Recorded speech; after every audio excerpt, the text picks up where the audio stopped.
Hey everyone, trademark and business law attorney Angela Langlotz here. I'm going to go ahead and share this to my Trademark Doctor page, so bear with me for just a moment while I find this and share it. Hope everyone's had a great week. It's Friday. I'm going to go ahead and share to a page, my page, that page. There we go. Can everyone hear me okay? All right. I shared it, but I forgot to give it a title. It's okay because I can go and maybe add it later. I'm not sure. So who's here? I have two people on. Say hi to me.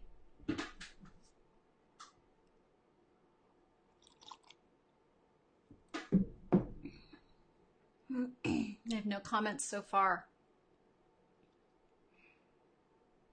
I'm just waiting for everybody to show up. I'm drinking tea out of the big ass mug. I love this thing. I used to have one with a picture of Buddha on it, but as karma would have it, I was washing it and it slipped into the sink and the handle broke off. It was tragic. And then I had to find a new big ass mug. I find them at, I think I got this one at TJ Maxx. You know, they have odds and ends that they sell. So I can always find an odd or end mug. This thing is legitimately almost as big as my head. It's kind of ridiculous. But it's the only way I get all my liquid in for the day, you know. Hey, do you pronounce your name Key or Quay? Because I know Key in real life is pronounced Key. You'll have to let me know. But hi, thanks for joining me.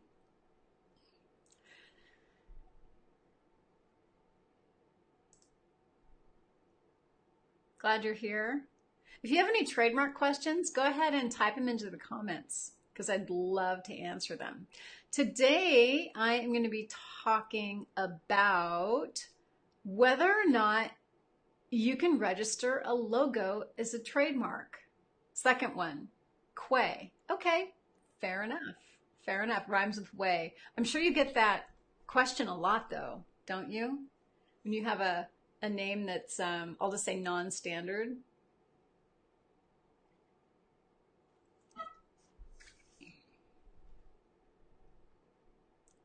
Yes, if you think of any trademark questions, Quay, drop them in. All right, so a lot of people ask me, hey, can I register a logo as a trademark? And the answer is, of course. In fact, you can register just about anything as a trademark that distinguishes your goods and services from other people's goods and services, and a logo is certainly a great way to do that. For example, what do I have here? That's not a logo. Let's see. Oh, but this is a logo. Okay, so there's two different kinds of marks. There are word marks and design marks, right? So a word mark is just the word. Like Kleenex is in fact a word mark. But when you type it out like this, can you see? I'll get closer here. Do you see how it's in that script? So it's got this distinctive script, right? That distinctive script can also serve as a, we call it a design mark, okay? As can a logo. I'm trying to find something here that has a logo on it that's actually big enough to read. I don't have anything around that is a logo. I'm trying really hard to find one and I just can't. I've got a whole bunch of stuff on my, oh, you know what? Here's one. But see, the thing is it's kind of a word mark too. So I don't know whether they're protecting the word or protecting the logo or the design, because distinctive lettering can also be a part of the trademark, right? So distinctive lettering can be its own trademark. Like think about Coca-Cola's distinctive lettering, how they have that Coca-Cola script. Well, that script is actually a registered trademark of the Coca-Cola company. So people cannot use that script in their and their logos because it's protected by registration. So I'm trying to find something with the logo on it. Oh, you know what? I do have something. Check this out. Well, I don't think, well, nope. You can't see the mark on this. That's the problem. Okay, so I don't have anything. Oh, wait, here, check this out. Oops, no, that won't work either. It's nailed down so that it doesn't fall off of my desk. I'm just striking out all over the place here. Actually, yeah, okay. So this is a bottle of top coat, which is what we girls put on our nail polish to prevent it from chipping off. And I don't know if you can see or not. There is right here. I don't know if you can see the design. There is that square. It looks like a square. It's actually a C. I'm going to dig through my desk. There's got to be something in here. There's just got to be. Got to be something with a logo on it that I can show you. That's not a word, right?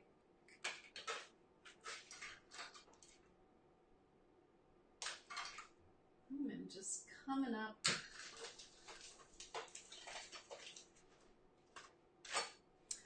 Anyway, we're all familiar with Nike. So Nike has their swoosh, right? That's probably a really good trademark to use as an example. So Nike has the swoosh, and that swoosh is a registered trademark, and it is a logo. There's no words involved or anything. Harley Davidson has the distinctive sound of their exhaust pipes registered as a trademark, right? You know that NBC chime, bong, bong, bong, that is registered as a trademark of NBC. So really, you can use anything as a trademark. A lot of times people ask me too, well, can I register my word and my logo in the same application? And the answer to that is no, they have to be registered separately because each application is considered separately, right? So if we either have a word mark or a design mark. And if you have a design mark, you can't combine that on the same application with the word mark, right? So you're either claiming it as a design or you're claiming it as a word. So you can't mix the two together. You can have a word that is written out in a distinctive design, and you can choose, if that's the case, whether to protect that as a design mark or a word mark. And if you're going to protect it as a design mark, then you need to upload the design as the design. And you can still protect the word mark as the word, but you would not upload that as a file. You would, as the design, you would just type it in when you're making the application. So that's how that works. Anyway, I don't really want that there. Anyway, that's how that works. So you can actually apply to register a logo and anything else that is serving as a trademark. So, Quay, what's your question? Do you want to type that into the comment box and I'll answer it for you. I'll give you a chance to type it in while I wait. I'm going to have some more tea. This is really great tea. I think I mentioned it's from Trader Joe's. It's called ginger turmeric herbal tea. It's organic, man. So you know it's good. And I think it's got some licorice in there as well. I can kind of taste that.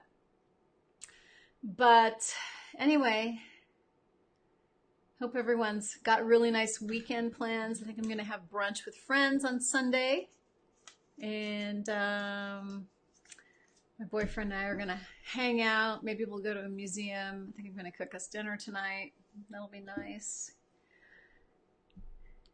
Quay, how's your question coming? Don't be shy. I won't put it on the overlay. I actually didn't realize that what I was doing. I'm still kind of learning this software. And so sometimes stuff gets in the way. And okay, so I'm going to put this on the overlay so everyone can see it. So what it says is, does a word trademark restrict people from using that word? Okay, this is kind of a loaded question, right? Because people think that because they have a registered trademark for a word, that they can prevent everybody else in the universe from using that word. And that's not exactly true. For example, not every use of a word is use as a trademark, right? So you can't say, oh, I've got the word united trademarked, so nobody else can utter that word. No, it's not the way it works. In fact, you can have different different trademarks for united based on different goods, as long as those goods are not so closely related that they would confuse the consumer into thinking that this united good and that united good or service came from the same source. For example, we have United Airlines. It's an airline company. You've probably heard of them. They fly all over the world and they offer commercial airline services, right? Among other things. We also have United Van Lines. United Van Lines is a big moving company that loads people's stuff onto trucks and moves it from one place to another. Now, the reason why both of those marks are allowable and able to be used at the same time is because nobody really associates those goods closely together. In other words, it is not at all common, and probably doesn't happen at all, for the same people who offer moving van services to also offer commercial airline services. Therefore, when confronted with both marks, the consumer would not be confused and wonder, I wonder if the same people who are providing commercial airline services are also providing household moving services. We just don't associate the two things with one another. So I'm, as the consumer, am not going to be confused when one is united and the other is united, right? So that's what we can do. Let me see. Does that answer your question? So it doesn't restrict other people from using that word, and you can't say, oh, I own the rights to the word united for everything, right? That's because your trademarks are related to your particular goods, right? So if you file a trademark for United in class 8 for knives, no one else is going to be prevented from using United on something that's not confusingly similar, right? So if I want to use United on battery operated cookie presses, I can do that because it's not common for the same people to offer knives and battery operated cookie presses. You're not going to find them likely in the same store. You're not going to find them advertised in similar publications. You're not even the same consumer. They're not in any way related to each other. So that's why those two marks can exist at the same time. And also, I think I made the point that not every utterance of a word is being used as a trademark, right? So a trademark is applied to goods that are moving in commerce, right? So if I'm not applying it to my goods and selling it in commerce or offering it for sale, it's not a trademark, right? So I hope that answers that question. Let me get to the next one. Ignacio, hey, nice to see you. So you have happybuddha.guru as a word trademark. Yep. And if you wanted to create a really distinctive script or a logo that incorporated those words, and I think you've done that, you can actually register that as a logo too, right? So that is totally fair game. Rodeo, Randy, I have no idea what that comment means, right? And Ignacio says, I have my Happy Buddha Guru logo. Yeah. Yep, and you can register that as a trademark, Ignacio. Let me know if you want that. And you also said the logo isn't protected yet, other than copyright. Yep, and copyright is different. Copyright protects.